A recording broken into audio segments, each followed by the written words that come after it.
Good morning, everybody. Good morning.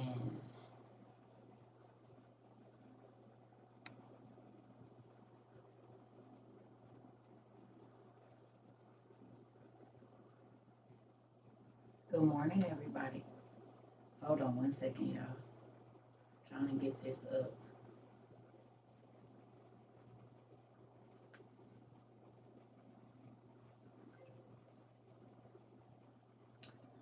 Good afternoon and evening and morning. I don't know where everybody is. Give me 1 second.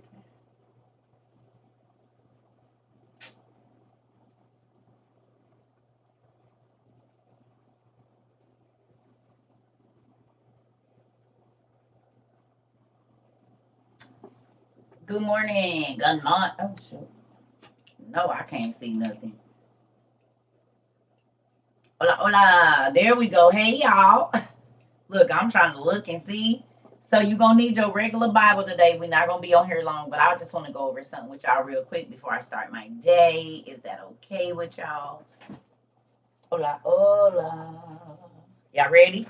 Get your regular Bible. Well, your Bible Gateway, because we read in the easy read version. Y'all know that. And of course, my hair didn't dye my nails, but it didn't dye my hair. I didn't leave it on long enough. It's okay. I'm not gonna worry about it. Y'all ready? Good morning. Uh-huh.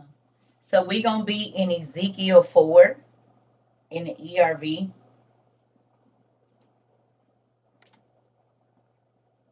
Y'all ready?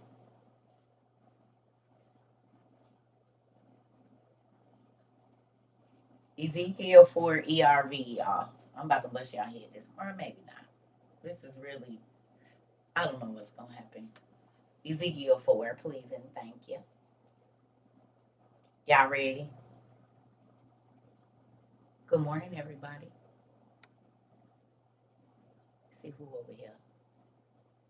Good morning, Miss Lisa, One Love, Danielle, Miss Cannon, Keish. Why won't this go down? Lady Star, I can't. It won't let me go down no further than that. That's weird. Mm. Y'all may be messing with my stuff like big time. Okay, y'all ready? We in Ezekiel 4. Easy read version, please. Please and thank you. Why they won't let me go back and see my other? Okay, here we go.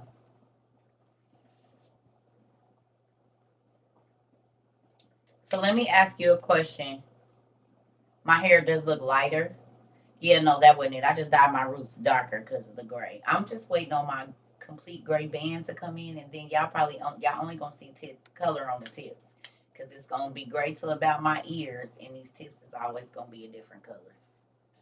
As soon as it go all the way in gray where it's a solid band, it's a wrap. I'm gonna be a old person with a young face. That's what I'm gonna do. Y'all see them gray people, and they be like, "Damn, you look young, but your hair white." That's what I want for myself. Yep. Thank you. Yep. That's what I want. Yep. If I got the package, I don't know. I haven't been back to. Uh, I haven't been back. You've been great since you were 16. Wow. I haven't been back to my PO box. Y'all know it's expensive. It's like 30. It could be $30 to $40 every time I go. So I have a lot of gray hair. I'm a grandmother. Grandmothers have gray. My son is 27. My oldest child is about 26, about to be 27. And if in about 6 months, 5 months, my son will be 27. So I almost got a 30-year-old. Okay, have a happy birthday, pumpkin. Yeah. Can y'all believe it? I've been a mom almost 3 decades, and I only been alive 4.5. I ain't even been alive 4.5, and I've been a mama for 30 years, and I only been alive for 4 decades and 3 school. That's crazy. That's crazy. Damn. Get them out and get them done while you're young, baby. No, let me stop. India. All right. By 24, I was done. Like, what a kid. I got 4. I don't need no more. Mm-mm. My uncle hair is white. He has locks, and they are beautiful. Ooh, I can't wait, girl. Ooh, I'm so looking like Moses. Tell him, all right, looking like Moses. I'm 58 and have to go. Salt and pepper. Oh, okay. I want mine to just be that pure white. I'm looking for pure white. I don't want salt and pepper. I want just white, pure white. So then when I put that pink on the bottom or that green or purple, it's just going to pop when I'm a little bun and I'm ready. I'm ready. All right. So we on the school, y'all. Let's get this popping this morning. All right. So my question to you is, would you do it? Y'all can write that down. Would you do it? Would you do it? That's my question to you. Would you do it? Did y'all write it down? I'm going to give you a few seconds. Because we always talking about what we will do or what we wouldn't do until you put in a situation. And I have a question. Thank you so much, Mr. Donnie. I appreciate it. What that's going to be hi, Mr. Rick. That's going to be what we're going to talk about today. I'm just asking you a question first. Would you do it? Just write the question down. Would you do it? Okay, here we go. All right. So it says, Son of man, take a brick and scratch a picture on it. What would that be considered today?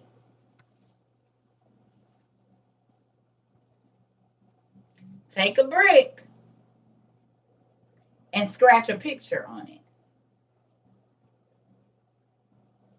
A stone and carve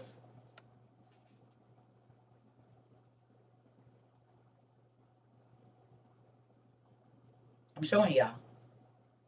Take a brick and carve a picture on it. Think about how big the bricks. No, listen. I'm showing y'all. Take a brick and carve. Listen to what it's saying. Carve a pic. No, listen. Okay, did y'all read the same thing I read? A hieroglyph.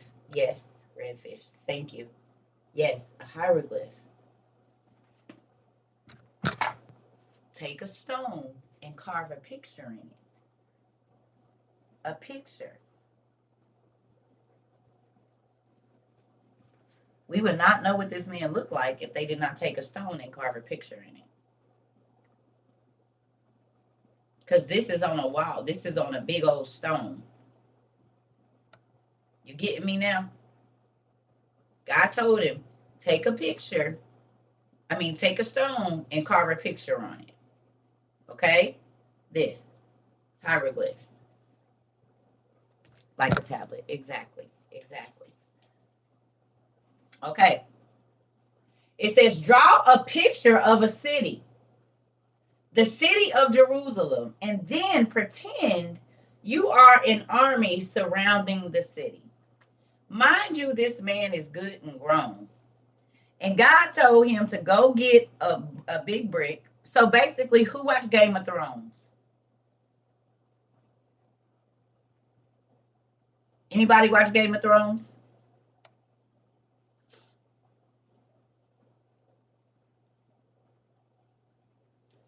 Do you guys remember when the king was carving his city?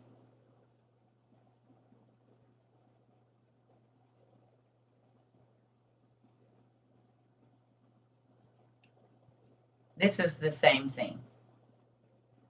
Like a model city. How I'm going to build King's Landing, but is that in House of Dragons? Whichever one is. No, in both of them, the kings was building cities. I thought he was the other king was building one in the what's the name, wasn't he? Or is that only in House of Dragons? I thought there was a city that was being built in the first one too.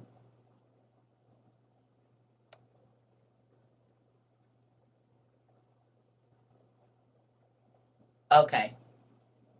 Okay. Well, whatever. So y'all know what I'm talking about. So basically, God told him to carve. Okay. Okay. Whichever one I got confused. It's fine. God told him to carve, get a stone and carve the picture of a city. So if when you're thinking about it, if you watch House of Dragons, that's basically what he told him. Do a model city out of stone. Okay. And then pretend like you're an army attacking it. So you know how we see our kids and they're shooting the little arrows at their men and knocking them down and making them crawl up the wall. God had a grown man out in the middle of the desert doing that.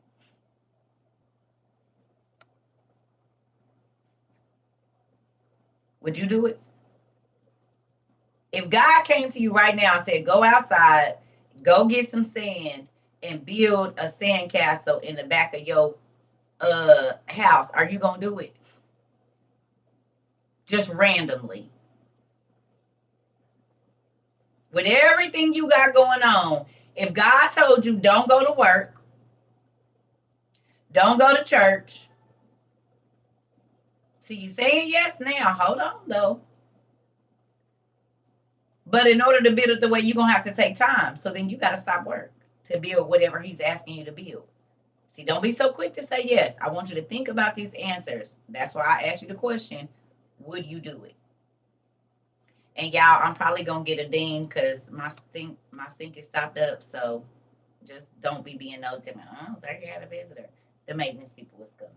Nosies. I'm gonna tell y'all right now because y'all my nosy family, and I got to tell y'all because y'all be trying to call somebody.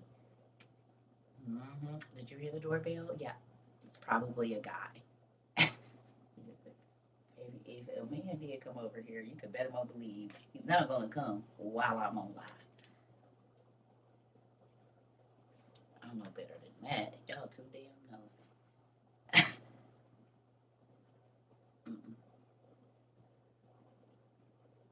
Ash, you already know what's going on around here.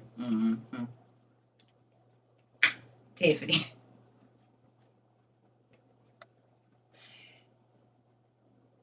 Listen here. I know better. Okay. All right, here we go. So it says build a dirt wall around the city to help you attack it.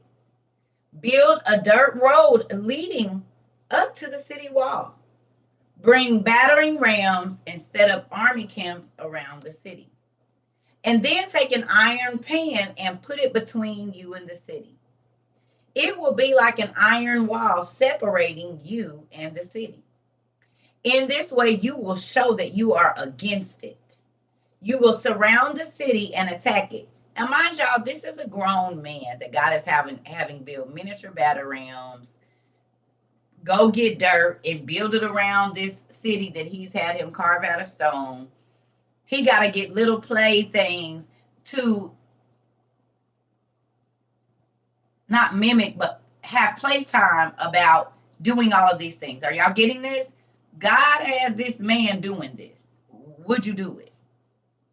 You a whole grown 30, 40, 24, 45, 55, 65, and God tell you to go outside and play in the mud and build a city, a mock city, and do all of this. So your wife or husband come. It's grown men in their basements doing it now. You said it. They are. It's about to be a grown woman in her kitchen because I'm sure about to build this city of King's Landing. So you right. It sure is. You said it. Okay. So this is what God has Ezekiel doing. The prophet of God, you got him playing with toys.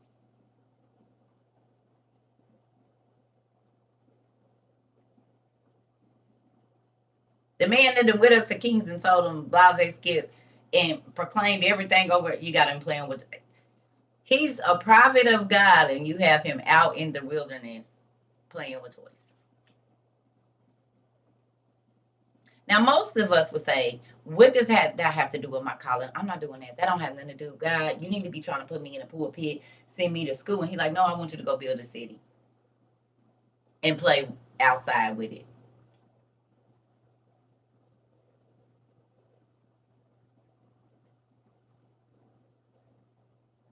The random stuff he asks you to do. And it's going to be random. I promise. I used to be like, what does this have to do? Just do it. Fine. Fine. Okay. Okay. So look.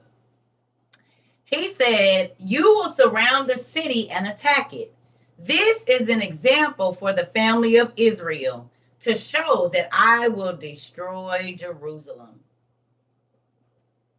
So he said, everything that I just told you, I'm about to act out, I'm about to do it in real life to Jerusalem.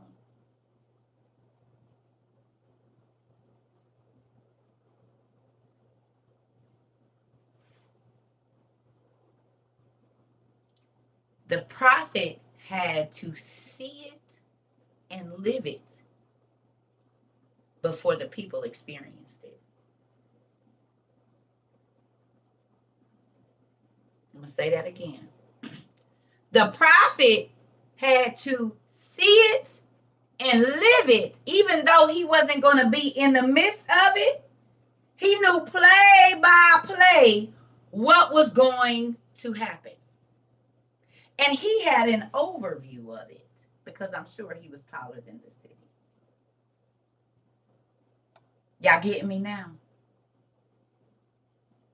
God gave him a play-by-play of how it was going to play out, and he got to see it overhead and not in the midst. That is the issue when you don't listen. If God send you somebody to tell you something, you getting me? Thank you. Okay? This is why I tell y'all I can't go back to the old life. Listen, when I tell y'all God ran some stuff down to me, and this is why I journal and I believe my dreams, because God don't lie. God does not lie. It does not matter how painful, how disgusting, whatever it is that you find out, and he tells you, you better believe it, because every single thing that he is telling you is the truth, especially when it won't go away.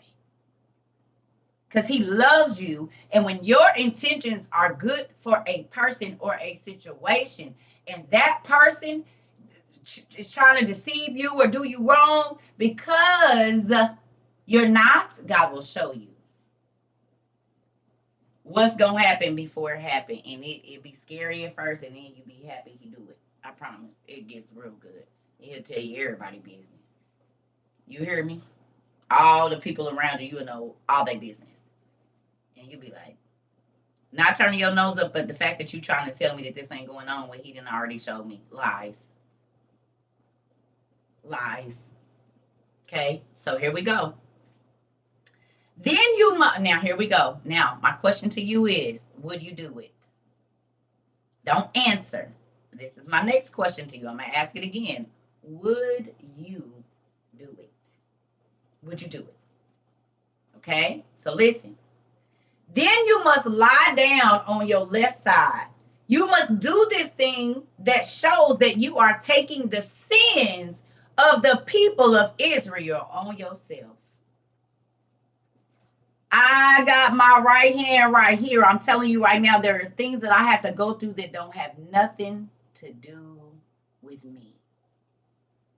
There are situations that I have had to be in. Like I told y'all, the crazy places God sent me that have nothing to do with me, but I had to be in the midst of it. I had to go through being homeless to talk to the people that was on the street. I had to go through being homeless to go stay in a shelter to give some hope.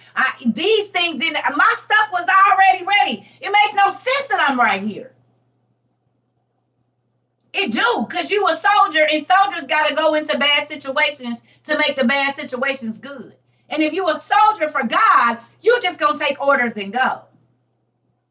But it's a lot of people that say that they in the army of the Lord, but baby, they be AWOL all the time. Whenever the trouble comes, they go AWOL.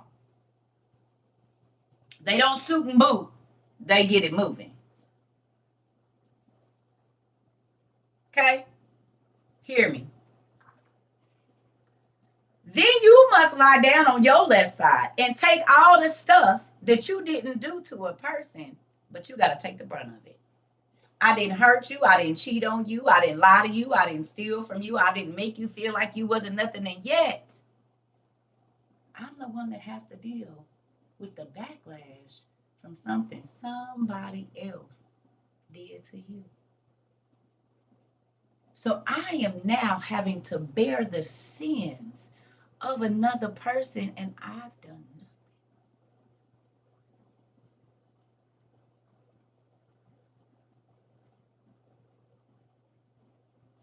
He said, lay on your side. And when you lay on your side, I'm going to put the weight of the whole of Israel on your right side.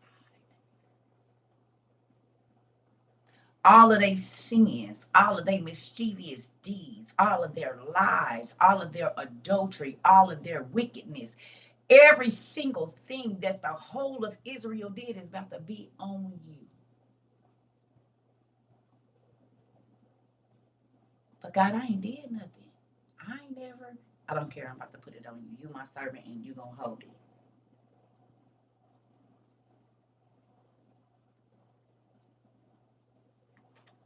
Okay, I hope y'all getting this. We moving on. It says, ooh, you will carry the guilt for as many days as you lie on your left side. You must bear the guilt of Israel for 390 days.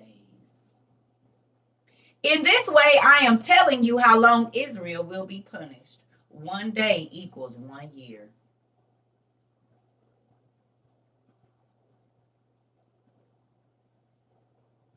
So you got to suffer for 390 days bearing the weight of stuff you didn't do, because the people that God has you speak to is about to bear it for 390 years.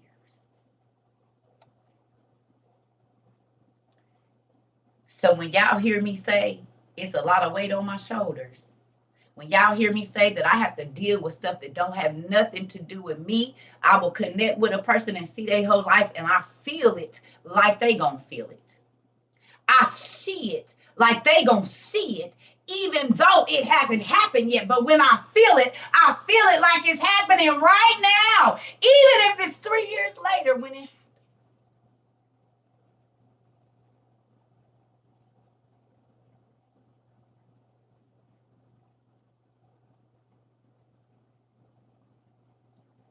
So when I was, y'all get y'all stuff, y'all get y'all stuff, y'all get y'all stuff. Please don't wait. Please don't wait. It's because I feel it like it's happening, like we in the midst of it right now.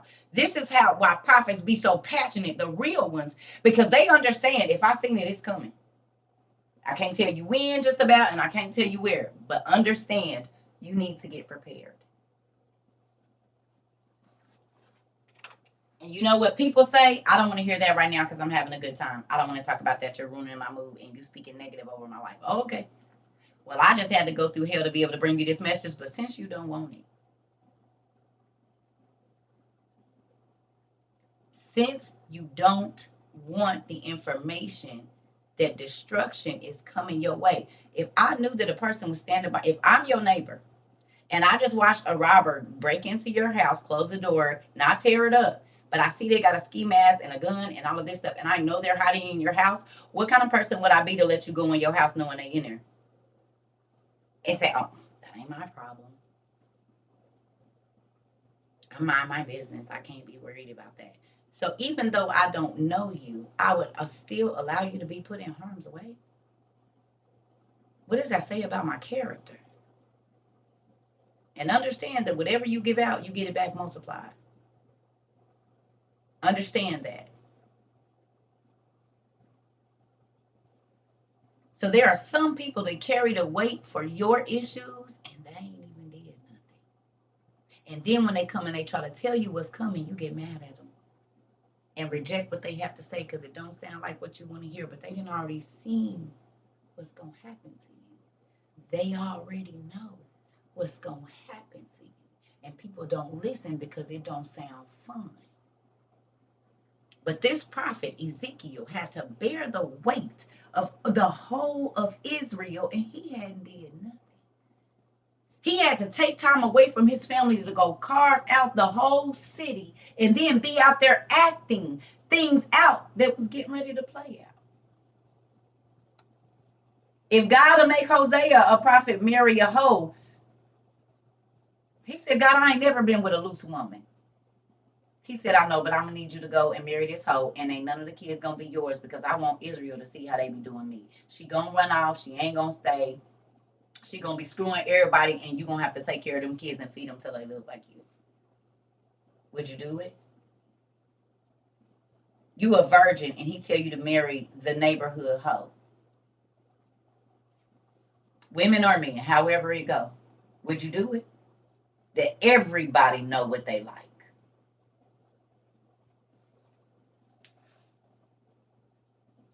He done ran through every chick on this block, the next block, and the 4 blocks over.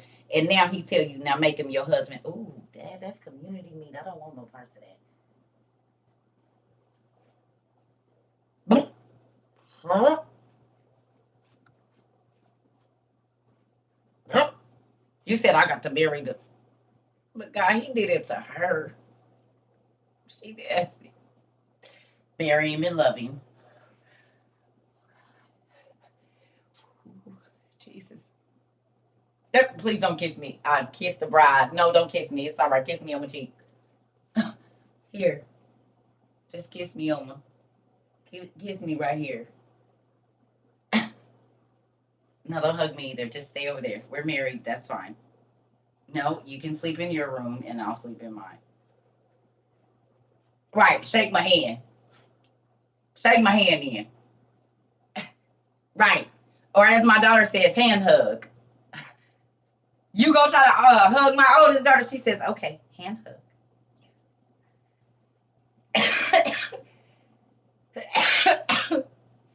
Too funny.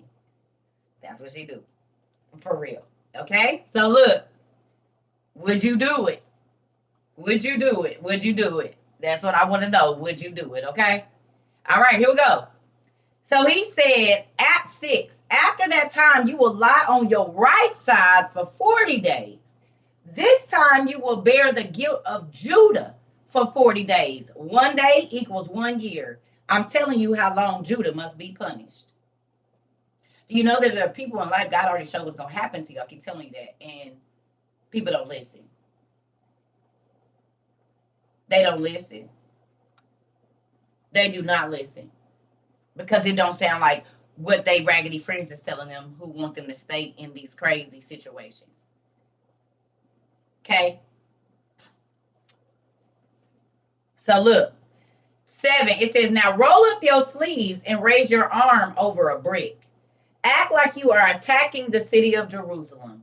Do this to show that you are speaking as my messenger to the people. So a lot of people, when I come into their life, they swear up and down I'm trying to attack them. When I'm trying to tell them what's coming. Or they say, you think you better than me. You can't tell me nothing. If God wanted me to know, he had to tell me what. That's why I just called you. You might want to get ready because something is coming your way. And people blow it off until they don't. Until the conversation we have is not just random anymore. Okay?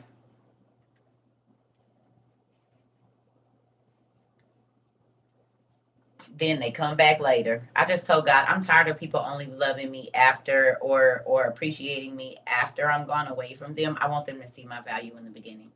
And I'm talking about friends, whoever. I don't care who it is, man, woman, kids, everybody. I don't want you to see my value after I've left your life. And if you can't see it in the beginning, I don't got nothing for you. Like, I'm not even going to try to prove it to you. I don't give a damn. If you don't, then we just not, I'm not worried about that. You said, child, get out of my life. Here we go. That's what I do. I be in everybody's business, but my daddy let me do it. My daddy let me do it. He be telling me about y'all. Y'all think I just get up here and everything randomly hits different people when it's just what they needed to hear. This is what we do around here. And you going to be doing it too. Here shortly. You'll be doing the same thing. Y'all going to be talking and people going to think you having regular conversation and they don't even know you telling them their life. was about to come their way by an experience that you just had. This is where we're overcome by this. When you run into people, listen to me, and you just have a feeling to tell them a story, it's either because they're going through it and they haven't said anything, they're getting ready to go through it, or they just came out of it. And when you don't tell the testimony of how you got out, then that person has to live in despair and hopelessness for the longer. And when you don't release people, you don't get released. So if you don't lighten another person's burden and you too scared to tell who you used to be and what God brought you from, you trap people in their pain, and then you get trapped in pain. That's why I don't care about telling my life. God brought me out. I'm healthy. He kept me with my mind. My kids in school. And even if that wasn't the case, if I was still alive, hey, I'm still here. You see what I'm saying? You cheat other people out of knowing what God can do for them when you don't tell your story. If you was abused as a child, it's other people dealing with that. And they want to get free. No, I'm not. They want to get free. And you have the answers, and you won't give them to them. They keep coming and standing by you at work and speaking to you. You have information that is going to change their life. And the moment you do, your life is going to change. And the more that you do it, your life gets better. And what is God saving you and answering your prayers for if you're not telling nobody about it? What glory does he get out of you taking the credit for him answering your prayers or not telling people where he brought you from? He don't get no glory. So then the message about him does not spread anymore. Okay? Don't force your testimony on a person. God will open up the door if you're supposed to tell it. You're not supposed to, I used to be you. And no. When the ground is ready, it's going to take the seed. And if you plant in the right area, it's going to grow. A lot of people try to force their testimony. Wait till they ask for it. Or wait till the opportunity presents itself. If it's God, you ain't going to be able to run from it.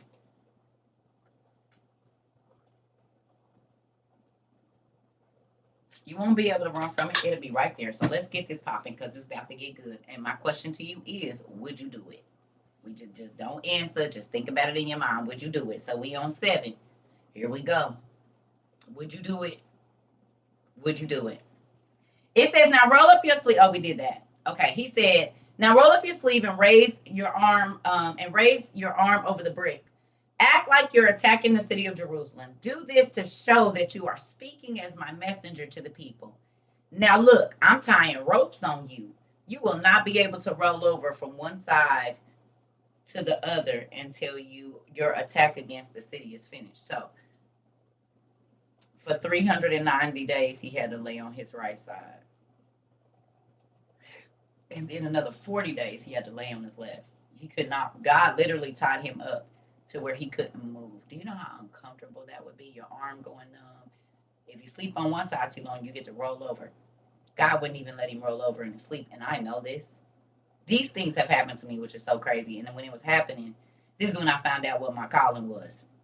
My godmother, I was telling her what was happening to me. And she said, baby, come, let me talk to you.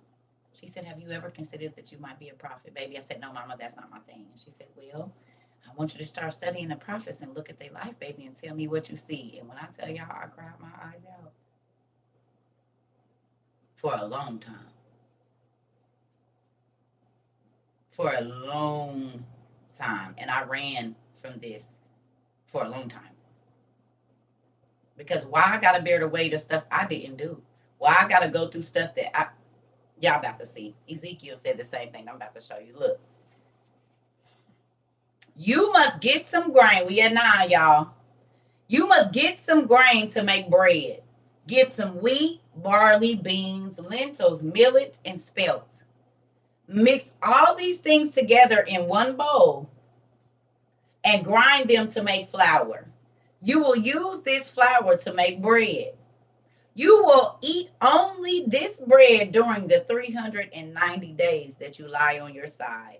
You will be allowed to use only 1 cup of that flour each day to make bread. You will eat that bread from time to time throughout the day. You can't eat no meat, no vegetables, only this bread. Bread and water. That's all you get. Uh, you can drink only 3 cups of water each day.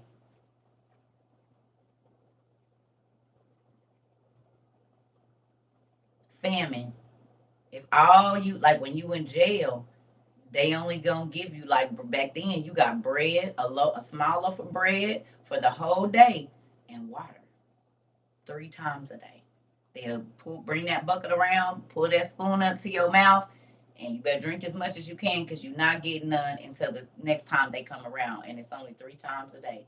Would you do it?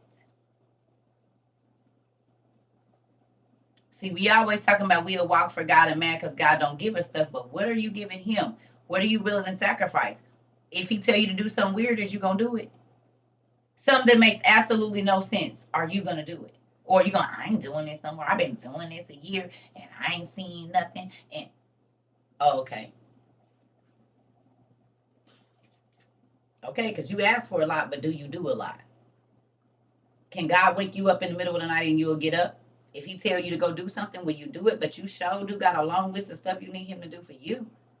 But if he asks you to do something, you got all the reasons as to why you can't.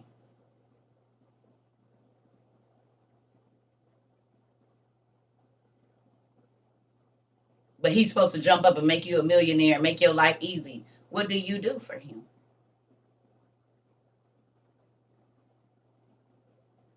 He don't like one-sided relationships either. He got feelings. That's where you got yours from. We are in a replica of him. Every emotion you feel, God feels it. He gave us his emotions. So just like you don't like it when somebody you always there for them and they never there for you, and when they call on you to do something, you be feeling a type of way. That's exactly how you make God feel. You only call on him when you want something and talk real nice to him, and then after that you ain't going to church, you ain't reading your Bible because you done got what you want.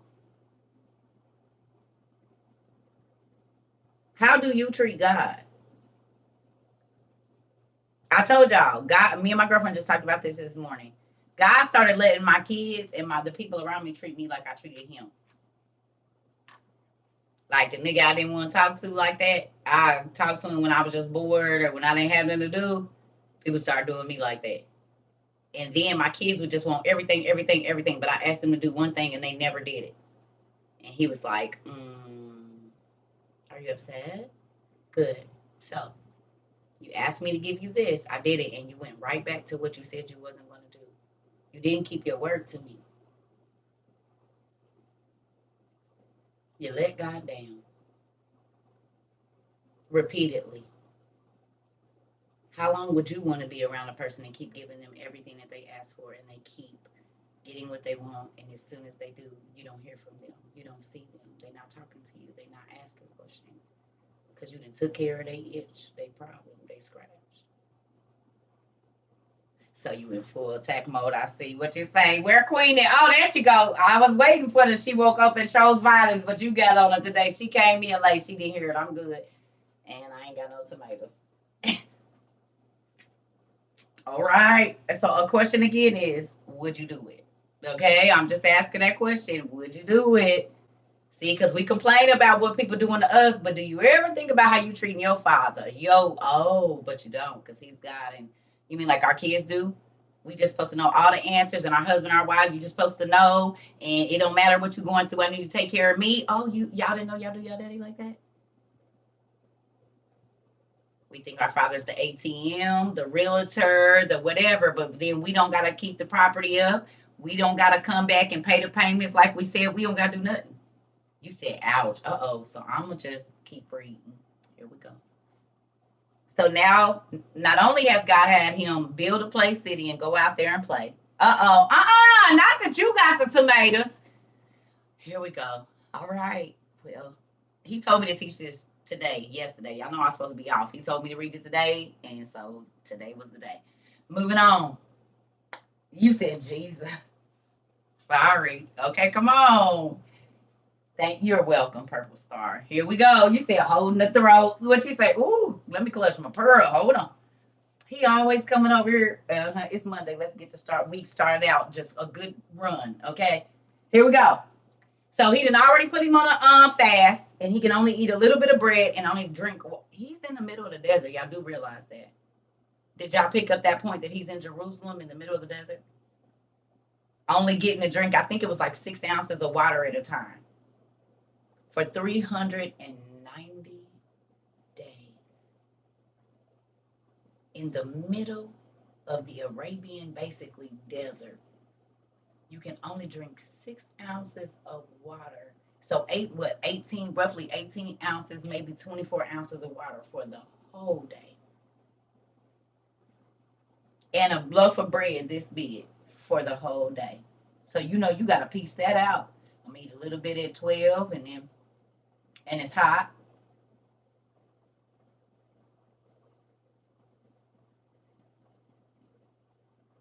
No shelter, exactly. He probably under some thin tree. Remember, it's wild animals out here too. Desert animals. So you already know, right? I was thinking Phoenix, honey. I lived in Phoenix, and I was thinking, oh, God. Oh, Jesus. Being out in the desert out there where they be finding the body with no sun and no, oh, Jesus. Yes, coyotes and all these different things. So you got a whole bunch going on around here, girl Goodwill, years and years and years ago. Thank you. Okay. So you can only drink, we at 11, y'all. You can only drink 3 cups of water each day. You can drink it from time to time throughout the day. You must make your bread each day. You must get dry human dung and burn it. This is the question I want to ask you. Would you? Okay, it's bad enough that I gotta eat this little bit of bread. I'm out here in the heat. I can only drink so much water. You got me playing and building in the heat. And now I gotta get some hummus and cook my food. Your food tastes like whatever you cook it over.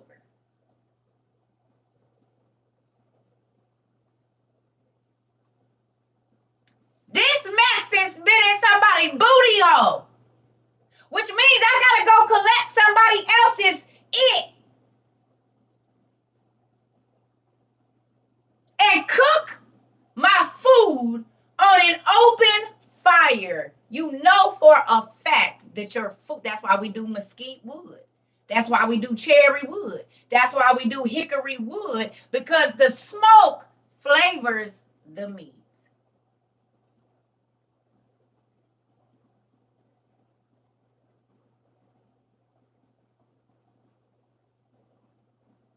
So you want me to eat fertilizer bread?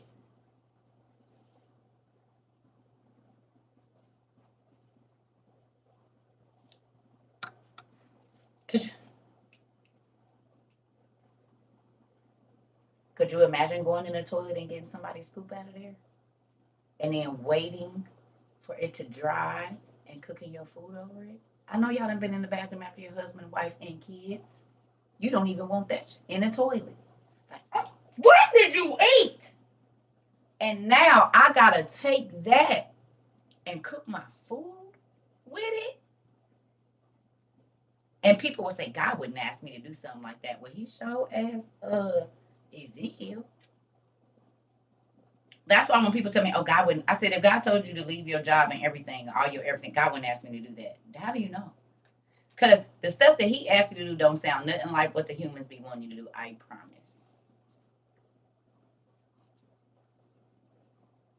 How many sometimes did my stomach just bite my back? That part, but if you don't do it, you being disobedient.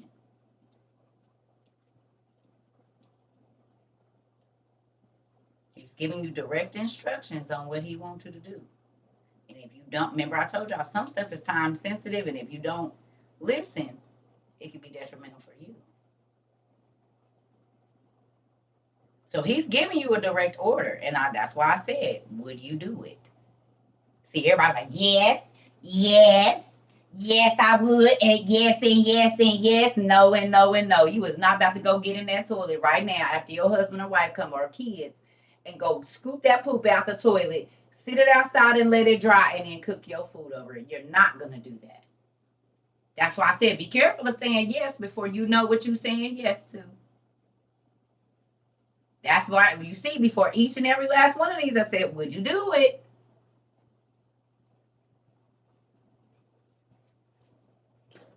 Would you do it? All these church folks talking about, honey, I done been through fire. When? I ain't seen it. I ain't saying you ain't, but your character show don't show it. It don't show me that.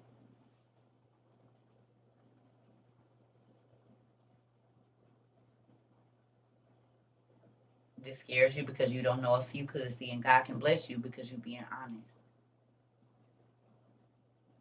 That's the problem. People don't be honest, and this is why when you take your time and you study the word, you realize God be asking a lot. He do in the beginning because he needs to see if you're going to follow his directions, no matter how crazy it seems. He need to see if you're going to trust his voice over other people's voice. And it's supernatural means it's not natural, which means it's probably going to be something that you think don't make no sense.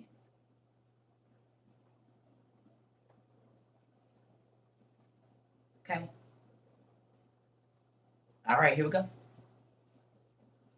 He said, you must get dry human dung and burn it. Then you must cook the bread over this burning dung. You must eat the bread in front of the people. Do y'all know how many times I have felt like I have been humiliated? But I knew God told me to do it. So you got a dirty mouth and you're going to have to eat it in front of you. He ain't even making you hide and do it. Everybody got to see you doing this mess. You want to know why? Because we don't even try to hide the filthy things that we do.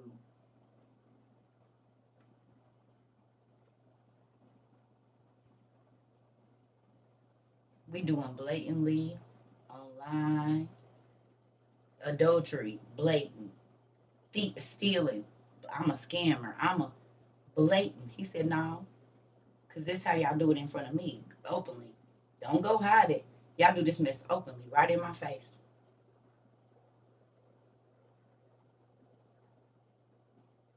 He said, don't hide the fact that you doing the nasty stuff and doing all of this.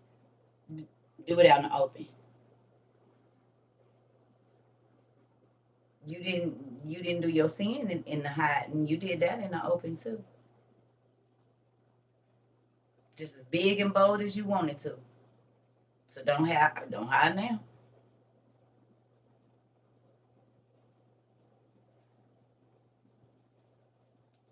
Here we go. He said, then you must cook the bread over this burning dung. You must eat this bread in front of the people. Then the Lord said, this will show the family of Israel will eat unclean bread in foreign countries, and that I am the one who forced them to leave Israel and go to those countries. He said, they gonna know I'm the one sent them into slavery, and they gonna eat bread that they don't like, and they gonna have to eat it. And they gonna know that I'm the reason they eating it. Ish pie, fertilizer pie. They say, how you like that ish pie? God said, how you like them apples? You gonna have to eat bread that you probably would have never touched, but because y'all so sinful and nasty, your insides about to match your outsides. The sin that you do outwardly and openly, your body about to be that nasty on the inside too.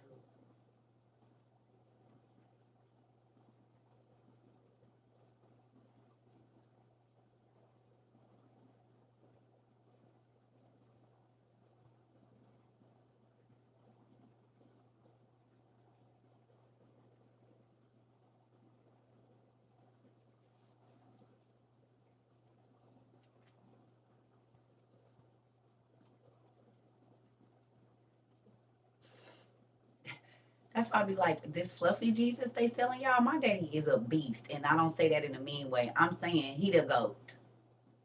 He the lamb. But that whole doing whatever you want to do, and people be like, oh, God ain't worried about that. What Bible are you reading?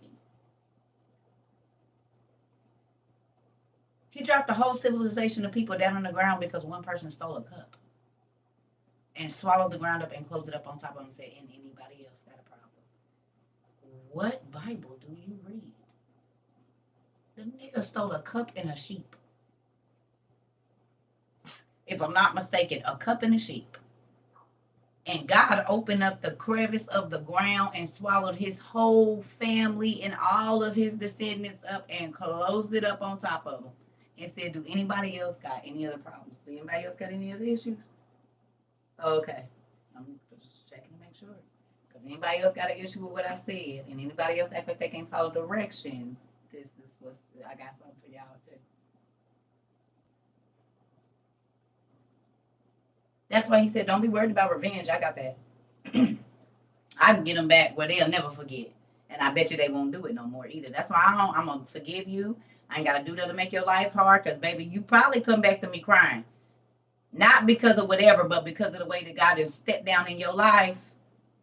I'm going to pray for you. That's all I can do, because once God's wrath has started, it ain't nothing that I can do. And I'm not saying like that's what you get. I'm saying I know the law. You do me dirty, and I'm not doing nothing to you. You heap hot coals on your own head. So I don't got to do nothing. You burn yourself. You burn yourself when a person is doing you right and trying to be right by you. The Bible says they heap hot coals on their own head. You ain't got to go do nothing. They didn't burn their damn self. You set your own fire up. You built your own fire, baby. And them coals going to be the same way they was burning me. They about to be burning you. But you started the fire, crazy. You set the fire up that's going to tear down your life.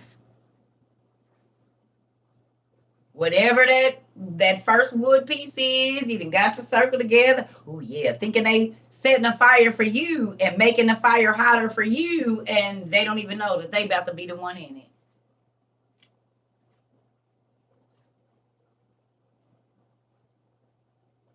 I don't want no parts of it.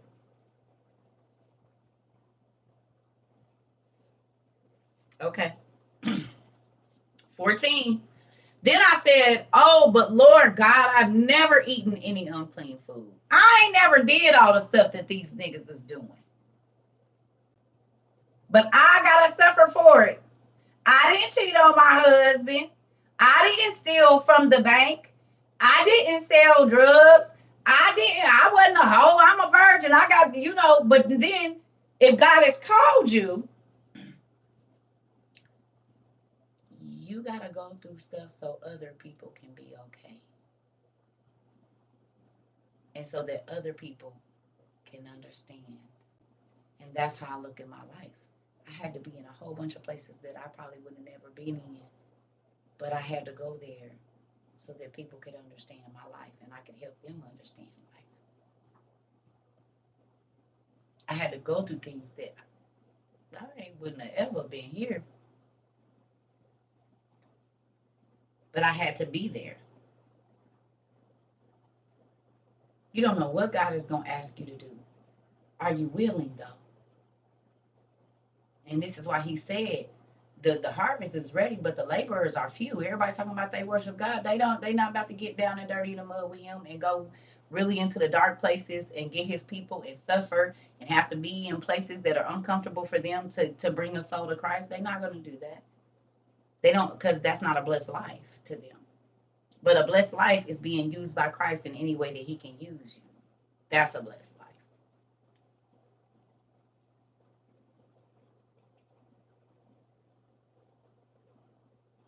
So if he tell you to back your car up and go sit on the bus stop with a person that don't have a car and talk to them for an hour and you know you're going to be late, you better do it. Call your job. He'll work the rest of it out. But I'm telling you, because then you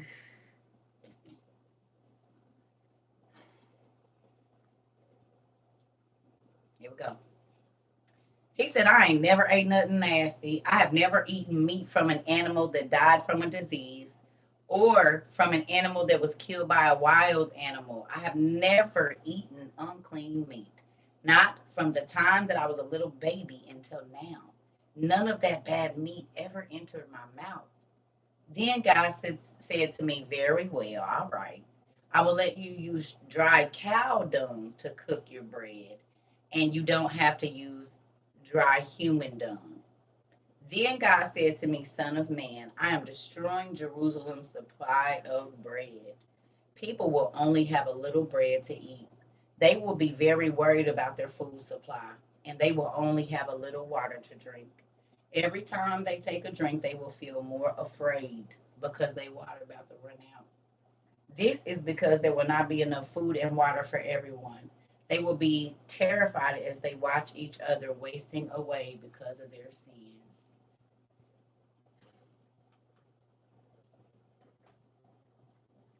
Tell me that's not happening now. They said 50% of America's water is bad and the food is spoiling.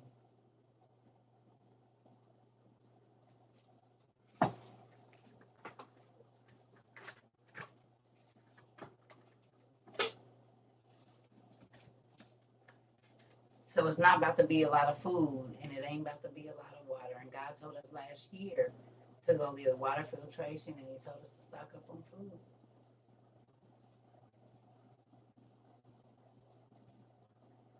Now, my question to you again is, would you do it?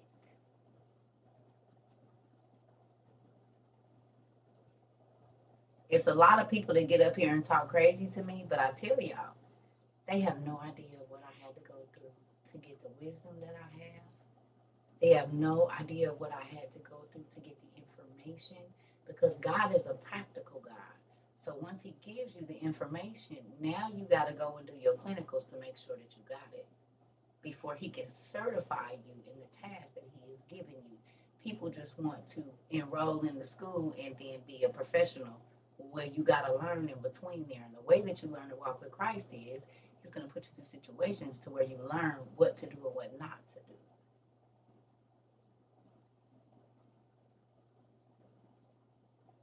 I told y'all one time, me and my homegirl was sitting in her room, and all of a sudden, my body, I just had to stand up in a chair. And she was like, "What are you doing? Sit down." I was like, "I can't." And she was like, "Sit down." I said, "I cannot sit down." But the feeling that came over me was like I was at a firing post. Y'all remember how they used to tie the people to the pole and then all the people would stand out there and shoot at them? That's the feeling that came over me. Like literally, I just had to stand up in it. Like she's sitting on her bed talking, I'm in a chair. And all of a sudden, before I knew it, I'm standing up in a chair like this. And she over there, she like sit down. I'm like, I cannot sit down. She like sit down. I said, I can't. I cannot sit down. She said, girl, I said, I can't. And then this feeling came over me like I was standing in front of a firing post and people was just taking shots at me. And then I sat down. Okay? Let me tell y'all something. That evening, I was sitting in the exact same place when there was about 5 or 6 people in that room, and everybody started to tell me about how they feel about what was God was doing, and if you was a prophet of God, why you homeless, and if you was a prophet of God, why He didn't do this, and I just think you need to, and everybody that had been learning from me, everybody that I was doing Bible studies with for 10 hours a day, helping them get to work, even though I didn't have no job, having people go pick them up, giving them money for food, even though I didn't have no job, turned right around and told me how they felt about how I should be doing this and this wouldn't be happening to me, a Job situation. And God said, don't say nothing. Sit there and be quiet and let them do it all, which would be exactly what was happening if I was tied to a firing post and people were shooting at me. There would be no way that I could get away from it. I would have to stand there and take it.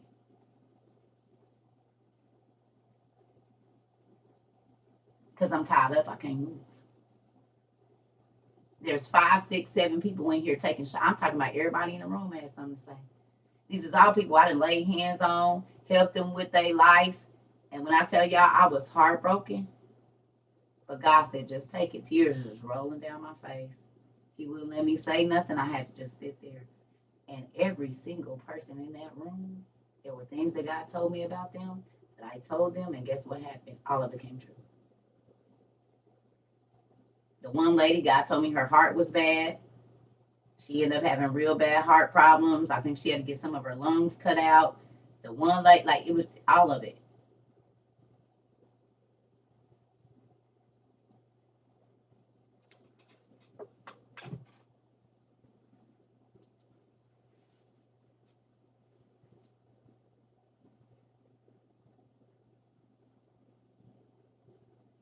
Come on, Erica. So when people come on here and act like this is the act for me, this is my life. You have no idea what I've been through in my life. You don't know the things that God made me deal with that didn't have nothing to do with me. And I had to be in these jacked up dang situations. And not only me, my kids. Because I had to drag my kids with me through this stuff. They didn't have anything to do with us. We were treated badly, you name it. But guess what my daddy would do? Always come back and make it worth it. And those folks that did that, boy, they was apologizing and whatever else. And I didn't have no ill will to them because I already know that I know this how this works. So I'm gonna do you right, even though you're doing me bad. It's okay. But you gonna wish you wouldn't have. And that ain't wishing nothing bad. I just know God's law. When you do people dirty that's trying to be good to you, you burning yourself. But also, you don't know what God is going to ask you to do. You have no idea. But when you walk in, think about this. Okay, y'all think God wouldn't ask me to do that. He asked Jesus to do it. So he didn't ask Ezekiel to do anything different than what God asked Jesus to do because Jesus took all of our sins on him. That's why we can get to where we're going. So other people's problems are not your problems, but your problems was Jesus's problems. And he had to be beaten and cut and spat on and all of this so that you could be okay, but you don't want to take up that same cross for nobody else. But you a Christian and you saved and sanctified and filled with the Holy Ghost, but you don't want to suffer so somebody else can get free. You don't want to suffer or go without so somebody else light load could be lightened. Okay, but you a Christian though, and you saved and sanctified and filled with the Holy Ghost though. Now they can't come live with me, honey. Oh, okay, honey, they can't ride in my car. Oh, girl, I ain't got nothing to give them, honey. I only got my. Oh, what if Jesus felt like that? He said, I didn't go jump up and down on that pogo stick. I didn't fall in that pool, slip on a banana peel and fall in that pool. I didn't tell the lie. I didn't cheat on no wife. I didn't beat my kids or SA nobody. I didn't do none of that. Why do I gotta pay for that? They did it. That don't have nothing to do with me. What if God had that mentality about you? That's their issue. They chose to do it. They can make a decision not to do that. They chose that. They don't got anything to do with me. I'm not dying for nobody. They made a decision. Ain't that what y'all say? They in that situation because of whatever it is that they did, and so was you. But God did not have that attitude, and Jesus didn't either. He got up on there and he had never did nothing and took on your sins. And then I told y'all what God does, it always replicates. Here go Ezekiel. He had to take on the sins of a whole nation of people, and he hadn't did nothing. He had to eat stuff that was cooked over mess, and he had never ate nothing defiled. Hosea probably was a virgin when he got married, and he had to marry a hoe. So did Noah. Moving on. Hoes need love too. No, I'm just playing. I'm joking. Not a hoe. But we've all had hoe tendencies. Moving on.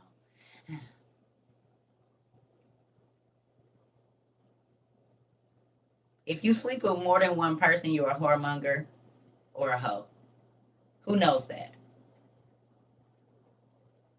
And they weren't your husband or wife. We all hoes and whoremongers. Every last one of us. If you slept with more than one person, you a hoe or a whoremonger in God's eyes. Watch your mouth.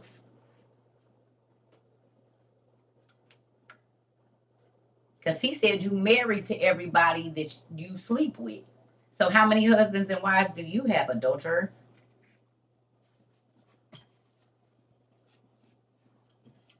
How many husbands and wives you got?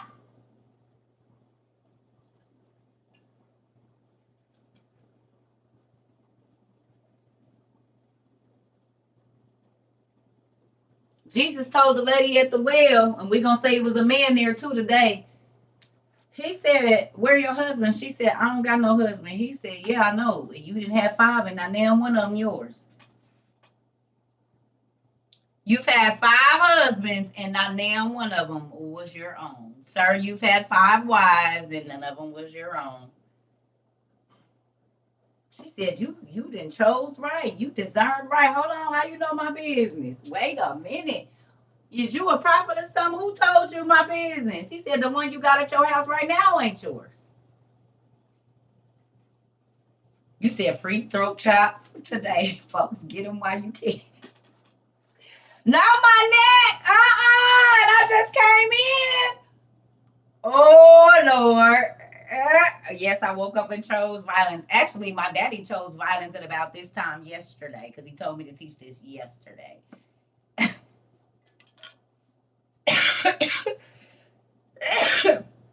You said not just the throat, but the whole body shop.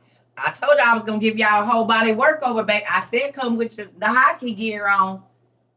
You better come with your hockey goalie gear on, baby, because these pucks is coming quick and fast. You hear me?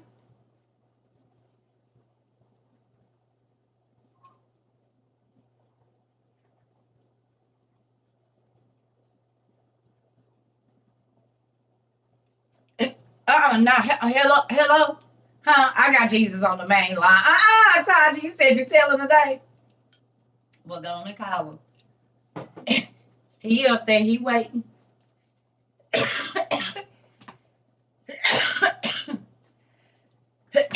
You was not prepared. So, before you be talking about what you going to do, you do not know what God is going to ask you to do. You do not know how long you're going to have to stay in it. And he will ask you to do things that hurt you to make other people's lives better, that make you feel uncomfortable. Are you willing to be uncomfortable so somebody else can get comfortable? Are you willing to be the person that nobody listens to be the crazy person? I told y'all the crazy people always be on the corner and everybody ignore them until they looking for them. Because what they was saying, they've been hollering this whole time that nobody believed is now happening. And guess who they looking for? The crazy person. But guess where they at? Gone. Because they believed it. And it didn't matter who said it, they still believed it. So my question to y'all again, if you just came in, you need to read Ezekiel 4, the whole chapter. And my question to you is, would you do it? Because folks can tell you, oh, I can do what they doing, but you ain't walked in the shoes, baby, and you do not know how many tears I have cried to be able to get up here and do what I do. You don't know how many places I had to be in, how many dangerous situations for me to be able to say what I'm saying.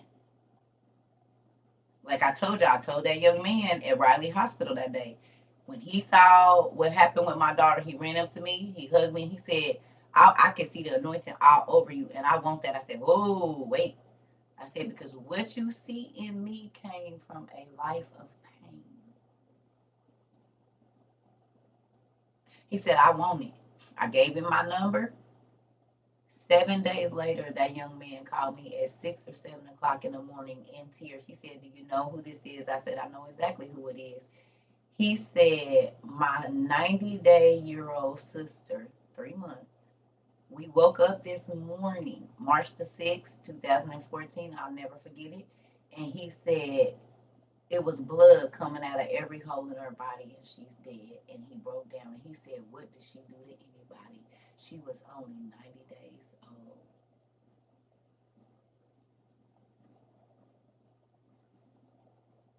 The doctor said they don't know. She just died. And he broke down. And I said, do you remember what I said to you 7 days ago? I said, you got to be careful what you ask for. And he just broke down, y'all. I kid you not. My friend was sitting on the toilet because we was in the bathroom getting our meds in. And she was sitting there like this.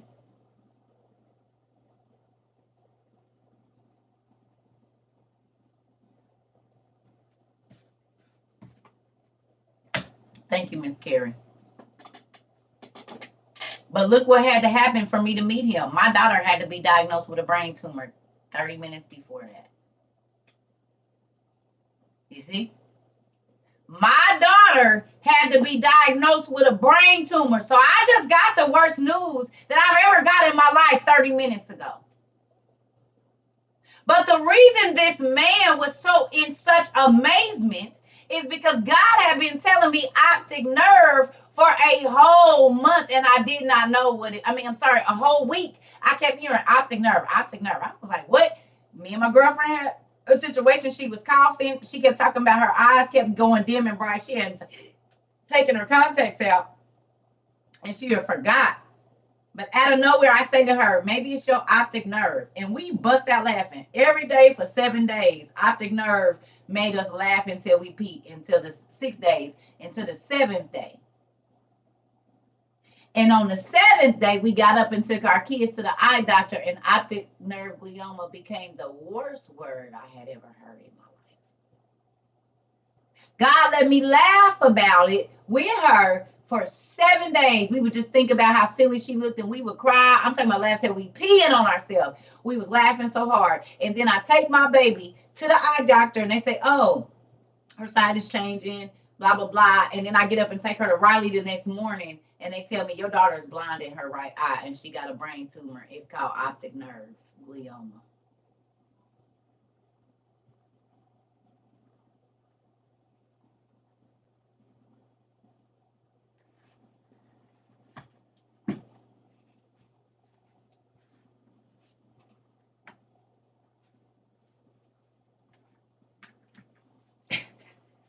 The doctor came, and they came in. My daughter was sitting there. They said, we got what's going on. I said, all right, let's go outside.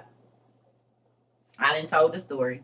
I'm in Raleigh Children's Hospital. The door to my daughter's room is right here. I'm against the thing. It's the neuro doctor, a nurse, Sarah and Adam. I'll never forget it. It was Sarah, Adam, and I want to say that the doctor's name was, I can't even remember the doctor's name, which is crazy. The lady, it was a black lady like Sandra or something. We'll call her Sandra. I know that was her name. I know it started with an S. I just can't think of it. So anyway, they're like, Miss CERCA, you were right. We are sorry to inform you that your daughter has a brain tumor. And I slid down the wall like in a Lifetime movie. Now, mind you, the nurses station is out there. It's people, we in the peds. So people is walking around. Everybody is hearing this. Okay? This was in 2014, February 28th. I slid down the wall crying. And she said it's in her optic nerve. Yeah, when I say instantly the tears that was even going down my face dried, and I popped up off the floor. I said, excuse me. I said, did you say optic nerve? She said, yes. I said, ow! Literally. I said, God been telling me optic nerve for 7 days. But I thought it was my friend. I didn't think it was my daughter. She said, ma'am, are you okay? They came around me like, are you all right? You need. I said, no. Listen. I journaled. I've been talking about optic nerve all week. I just thought it was my friend. I said, oh, God's gonna take care of it. He said, ma'am, you're not hearing us. I said, you're not hearing me. I don't even know what an optic nerve is. But I've been saying this word and laughing about it for 7 days. And then I come in here. And y'all, God knew what the problem was before y'all did, because we been here since 8 o'clock. It's 8 o'clock at night. Y'all kept telling me wasn't nothing wrong with her. I didn't have to wait on the doctors. I did not have to wait for the doctors to tell me. God told me exactly. Y'all ain't running a whole bunch of tests or nothing. He already told me. And I showed y'all the inside of my baby's skull. That tumor ain't went nowhere. It ain't shrank. It ain't got no bigger. They said it is medically impossible that she can see because there's no blood flowing to the back of her eye because the tumor's still. God been light. Oh, Jesus. God been light for my baby. Because her sight is better than it was before the tumor. He bends light and has been bending light come next February for 10 years. Bending light around the tumor so she can see. She don't wear glasses, contacts, nothing. Matter of fact, her eyes better than mine now. Why I'm waiting on them to tell me when God done already told me? Y'all wonder why my fire is like that? Because these situations, the stuff I'm telling you I lived through, God speaking a word in my mind, and I'm writing it down, and then it's everywhere. It's everything in my life. And then he didn't even let me grieve. Because before we could get out the eye doctor, friends was calling me like, is we still having a Bible study? So I couldn't even, he made me stay up all night teaching. I had 30 minutes, Jesus. I had 30 minutes to process what I just got, and I had to go to work. I'm not lying. I'm telling you the God honest truth. He gave me 30 minutes to cry. 30 minutes. But for the first 30 days prior to this, God would not let me eat nothing but bread and water, and I could only eat it one time a day, and I got skinny. I went down from like 135 pounds down to 101, and people was lying like I was smoking dope and all this old stuff, but God wouldn't let me eat. Every time I go to eat, it's like the food wouldn't go down my throat. My friend was like, what's wrong? I'm like, I don't know. Every time I go to eat, he won't let me eat. He had me praying and fasting because I was getting ready to go through the hardest test that I ever had to go to. Not only that, he was giving me the spiritual power to take my spit and put it on my baby's eyes and heal her. Because the doctor said she was going to have to do rounds. I said 1. And then it's in God's hands. And he told me to take my hands, lick my fingers, and put my fingers on my baby's eyes, and she will be healed. And 90 days later, it was a fact. They said her eye was going to get pushed out her socket. She was never going to start her period. All this stuff. I didn't receive none of that. I carried them big old Bibles, 1, every time I went there. I prayed for the babies. Because, see, God put me there, but he also put the gift of healing in my hands. I don't think it's a coincidence I had to be in cancer patients all over Indiana. Even down to because I didn't have no car. Even down to the drivers. One lady I got in the car, God had me reading about women being barren. And she was real nasty to me, and I couldn't understand why. Well, she kept losing her kids. So God had me pray for her that her and her husband would conceive. Then it was another man. I get in the car and I'm reading a story about this man that slept with another man's wife, and God let him die the most painful death you can die, which is your intestines coming out of your rectum while you still alive. They said that's the most painful death you can die. And he was like, what you reading? He's driving me, y'all. He's driving me. And this is at 5 o'clock in the morning because my daughter had her treatment at 6. 5 o'clock in the morning, we up in this Uber driving an hour away to Bloomington. Okay, this medical cab, whatever you want to call it. And I'm reading this story. Every morning, God would make me get up and read. I told y'all, and I would have to study, and then I'll get in the car, take my daughter, whatever, we do all day. I'm telling him about the story. This man almost wrecked the car. He almost wrecked the car we was in. He turned around. We on the highway. 5 o'clock in the morning. It's dark. He almost wrecked the car. He turned around and he said, hey, are you serious? He said, that happened to me. He started sleeping with a married woman. And the very thing that happened in the Bible, this man wears a colostomy bag right now.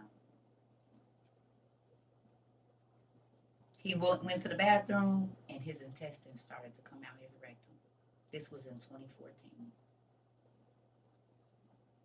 It was another man. His name was Anthony. I think he passed. I don't know if he passed or not. I got in the car and God kept telling me, ask him if you can pray for his eyes. Ask him if you can pray for him. Now, mind you, it's dark. These people are driving me an hour away to Bloomington, Indiana, 45 minutes away. I get in the car and I said, sir, I know this is real. First I said, because it'd be uncomfortable for me. And I said, sir, can I please pray for your eyes? And he looked at me and he said, sure. So I moved over behind him. My daughter's in the seat. I bring my hands around the perfect stranger. Never met this man before a day in my life. Pull my hands around and touch his eyes like this, and I pray. He drives me to Bloomington in the dark. My daughter does her hour treatment. We leave, and it's light outside. We stop at the at the McDonald's to get something to eat so she could eat. And guess what this man turned around and told me? I still got a picture of this man too, which is crazy. Guess what this man told me? Guess what he said? Because he ended up being a minister. I didn't know this until later.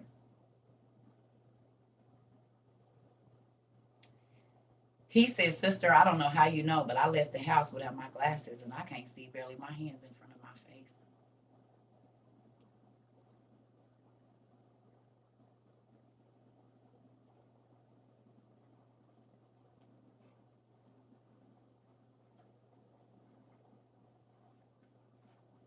And the next time I seen him, his glasses this thick. He said, I don't know how you knew. Before we could pull off, God said, ask him if you can pray for his eyes. He didn't have no glasses on. He left them, and he was damn near legally blind, and he drove us an hour away in the dark, and he didn't tell me until on the way back that he can't see.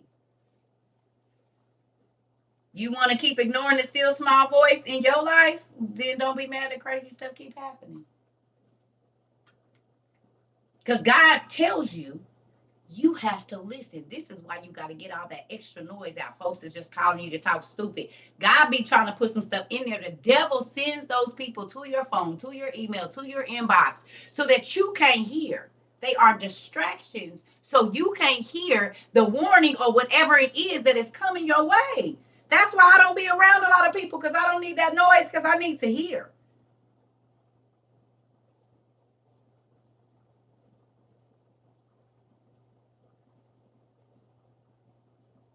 That's why you didn't see it coming, because the devil's imps are placed in your life as your friends, your cousins, to call you first thing in the morning to get your mood off. So now you don't want to talk about nothing. You don't want to hear nothing. And God had a word for you that was going, whatever you was praying about last night. Watch your mornings. God said, give me your first of everything. That means the first 30 minutes you up. Not your husband, not your kids, unless you know, whatever. But if you got that time, he said, give me your first and see what I do with it. I give God my first. When I get up, I go pee, I get my coffee, I get my meds, I get my book, my journal, and my whatever I'm on study, and I ask him to talk to me. Well, I haven't listened to you in 2 weeks, and this message is for me today. We just talked about that. Everything is for something, y'all, I promise. But this is why you have to be willing to go through. You have to be willing to be odd. You have to be willing to not fit in, because God ain't talking. He's talking to everybody, but everybody ain't listening. Are you listening? Are you the one that's going, what she say? Did y'all hear that? We didn't hear nothing. Oh, I know, because he ain't talking to everybody. He only talking to me. That's why nobody didn't hear it, feel it, or see it, because he's only talking to you because you're the only one in the room listening. You gonna keep talking to a person that ain't listening to you? No, you gonna shut up and quit talking to them. You might say something every once in a while, but you ain't about to be breaking your neck to speak to them if every time you talk to them they're trying to act like they don't want to hear what you got to say. You will not. You get that from your daddy. And there are people that God quits talking to. We know this because when we was looking in remember they was trying to get God to talk to him, and he wouldn't talk. He went silent. He wouldn't talk for like 400 years. He wouldn't say nothing to nobody, no messages to no prophets or nothing. He quit speaking because nobody was listening.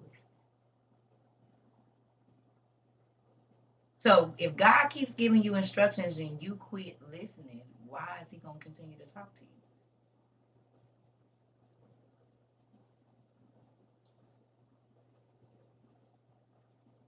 You're not taking the advice anyway, so it's technically pointless. And that's when you go into a reprobate mind, and he just lets you believe whatever you want, and you did whatever you want, but he ain't talking to you. Matter of fact, he won't even hear you. For God to turn his ears off to you, That has got to be a horrible feeling, and I don't ever want to feel that. That he turned his ears off to me. And he turns his ear. There's some people he won't even hear them when he hear and see everything. He said, no, turn my ears off to that. You could be screaming at the top of your lungs, God, please help my baby. Please help my husband. And you done got so wicked and so evil, he don't even hear. Oh, Jesus, please, God. Please. I mean, you're not sending no angels. You're not sending no healing power. You're not sending no financial help. You not. Because you can't even hear what I'm saying.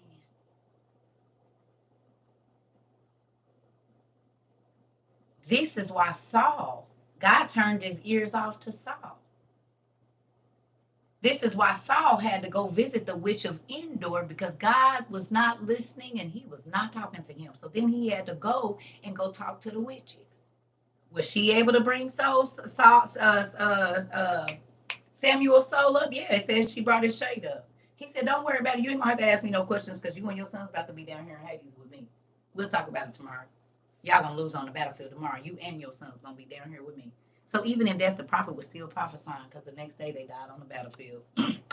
This wasn't even his physical body. It was his spirit that the witch did an incantation and brought the prophet up. He said, why are you disturbing my sleep? He said, you could have waited till tomorrow. You'd have been able to ask me in person. Because we both going, I'm dead now, but you about to be dead, you and your sons, tomorrow. And they died on the field. So he could ask them in person the next day.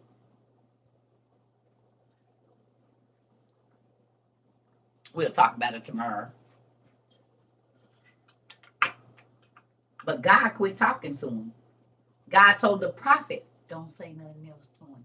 It's people that don't believe. I keep telling people, God will see, because you so used to me talking to you and always trying to give information, because God is the one that's having me hound you. Once he tell me to quit talking to you, I don't gotta answer the phone. I don't gotta answer none of your. Matter of fact, he'll make it to where I don't even see him. I told y'all, God turns my phone off when he will cut communication with the people I don't gotta block them or nothing. He'll make sure them calls don't come through. He'll make sure I don't see the message, be locked out of my stuff, everything. They looking for people that know me, and God won't let them run into nobody because he's done talking.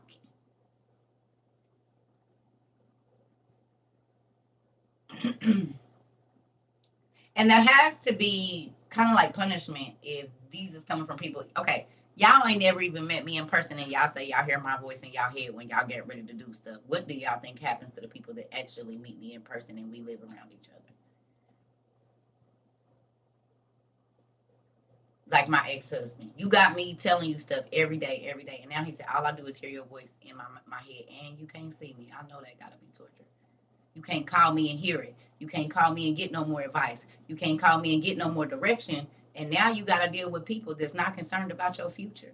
Now you got to deal with people that can't see what's coming your way. So you just sitting there like a sitting duck if God don't warn you.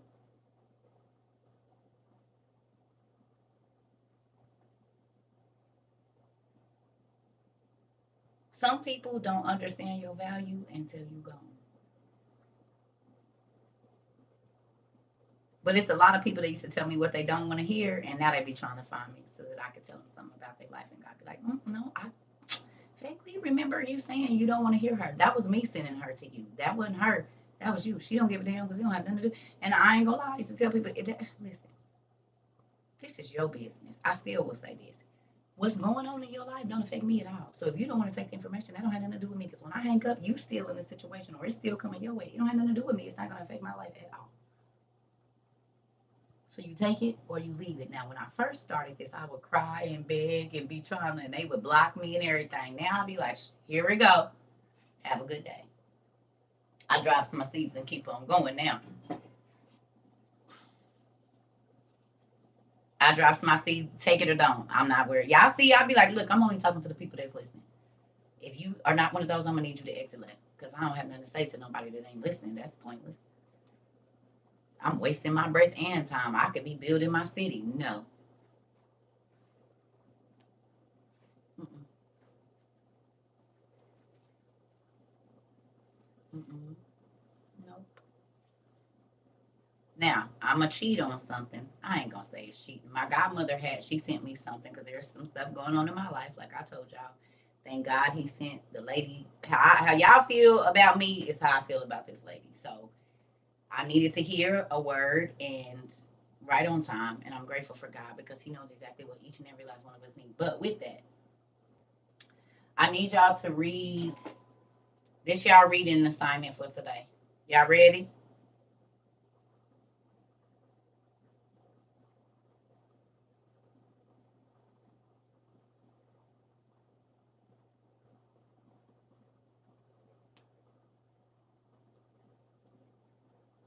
I need y'all to read Psalms 26.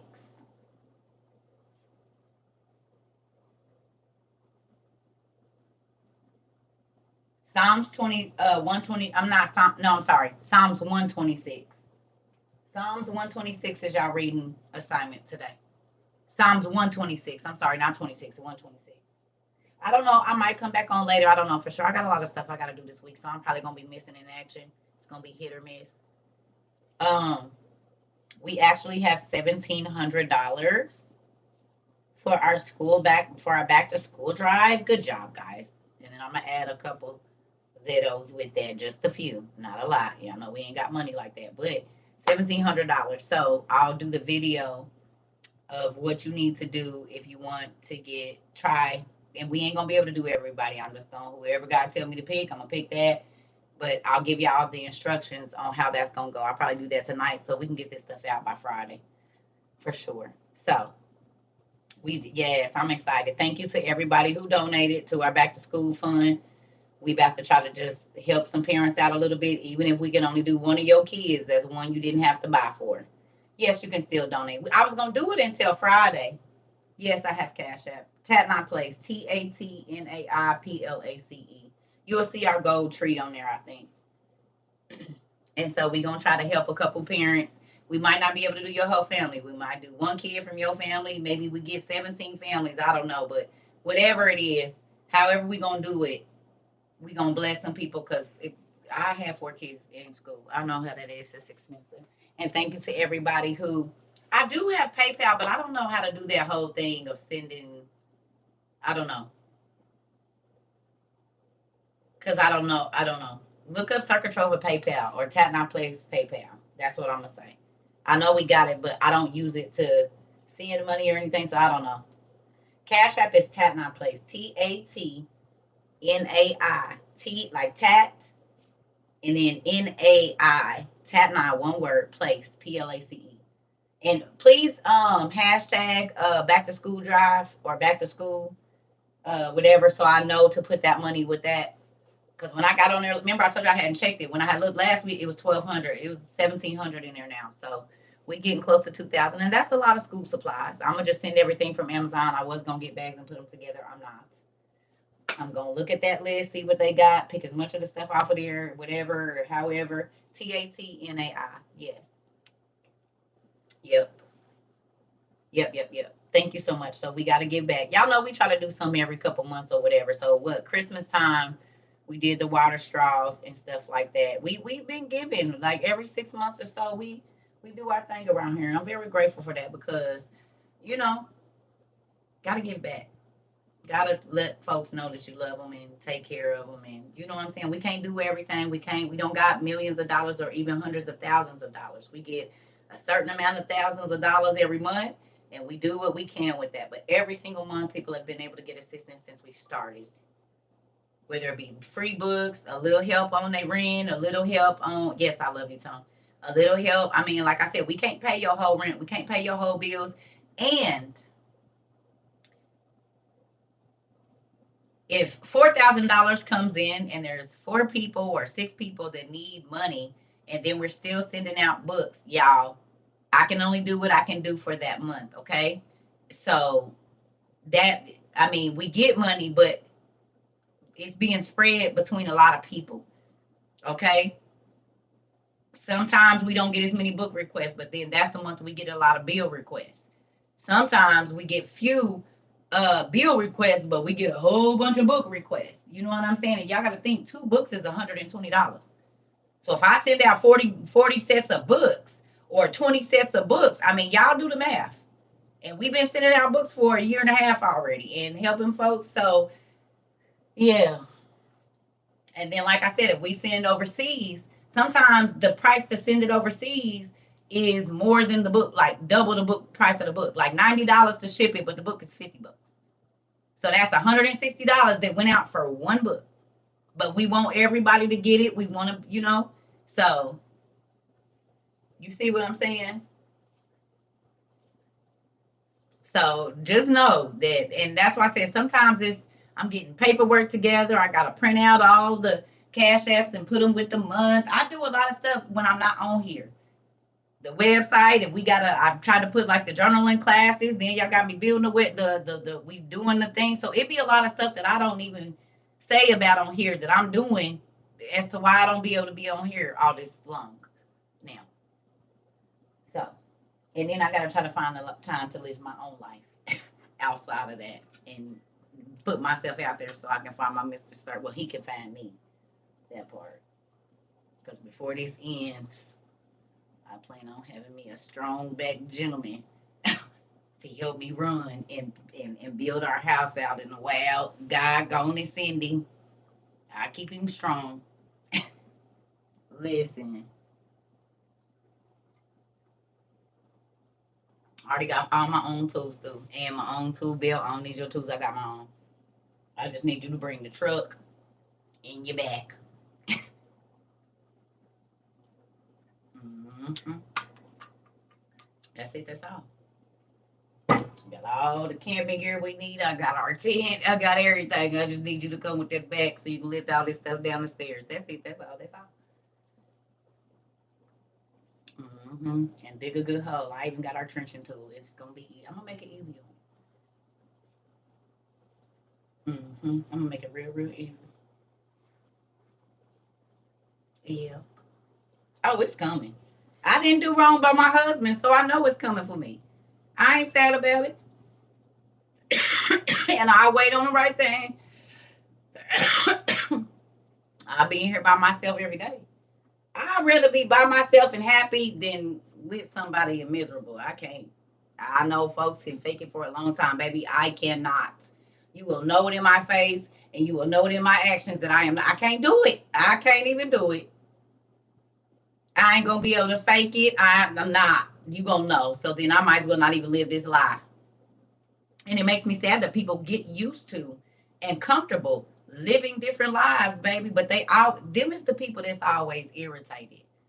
If you want to know why they always irritated, because living a lie is very stressful. If every time you talk to them, they irritated, they lying about something, they trying to figure out how to cover it up, baby. I have not, it ain't went wrong yet. You snapping at me every time I ask you a question. You mad because you don't want me to ask me because you guilty of some Telling you what I know. It's hard living a lie. So if you live in a lie, yeah, you're gonna be irritated all the time because you never know. You stress worrying about when the lie is gonna come out. You trying to think ahead and remember what you said and all that old crazy stuff. Nobody got time for that. If you don't like it and you don't like the truth I gave you, you probably just not gonna want to be around me or talk to me because I ain't lying for you.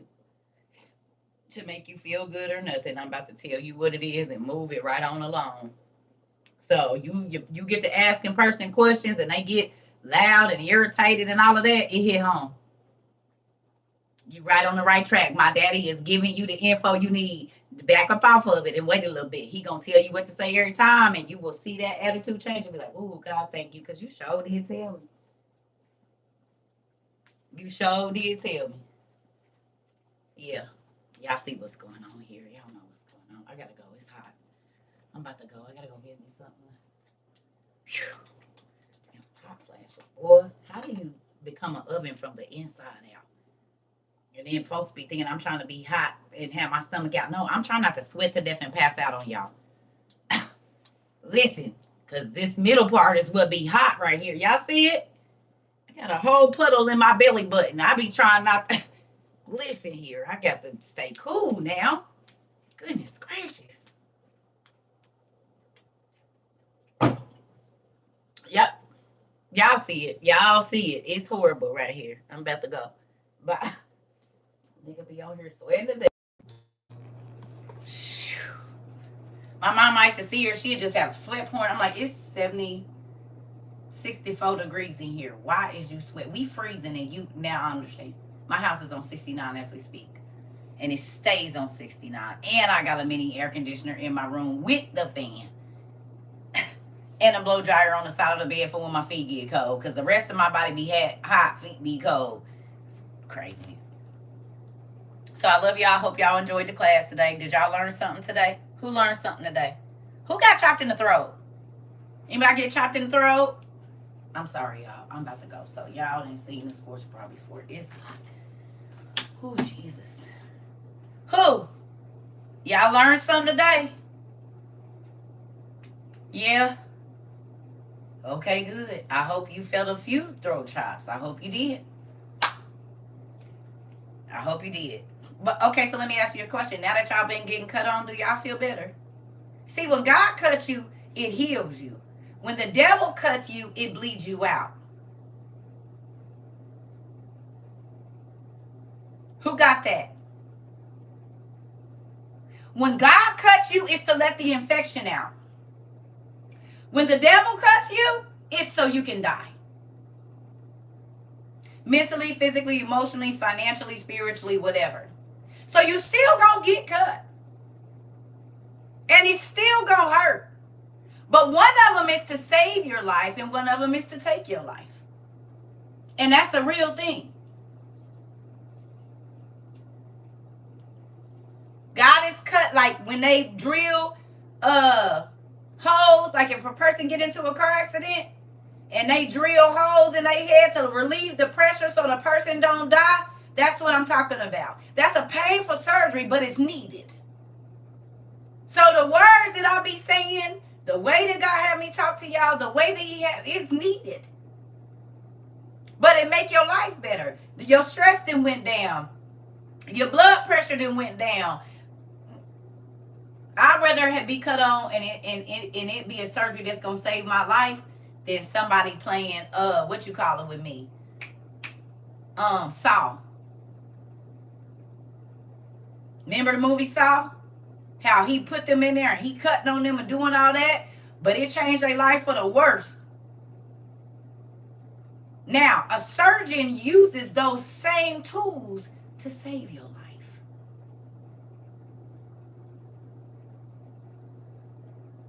So the one tool could be used to hurt or help. What are you using the word for? Are you using it so you can complain and say God is too strict and if he wanted me to live a good life, he wouldn't? Do you use the word to hurt other people? Or do you use it to heal them? Because it's the same tool. And just like your body could be used for good things or bad things. Your money can be used for good things or bad things. Everything can be used for wrong or right. What are you using it for?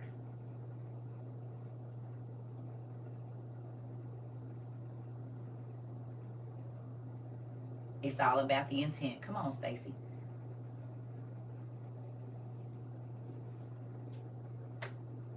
You're going to get cut. It's going to hurt.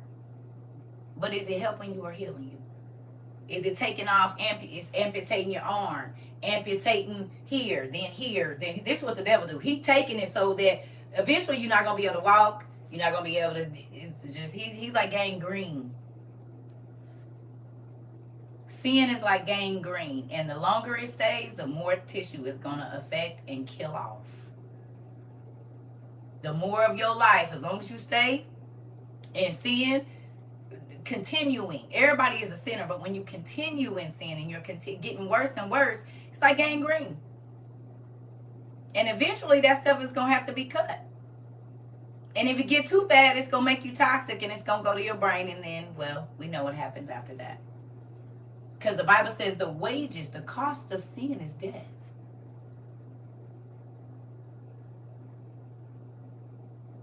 The cost of sin is death? Wait a minute, there's a cost. There's a price on sin. Well, there was a price paid for your soul.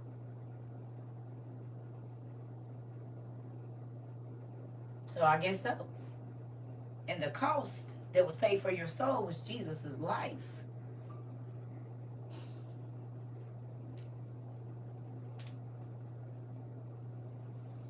Okay?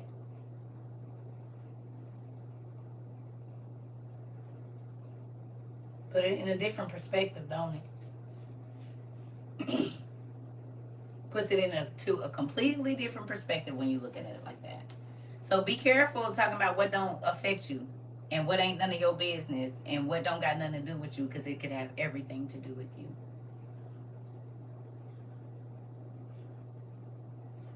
Okay? So I love y'all. I'm really about to go now.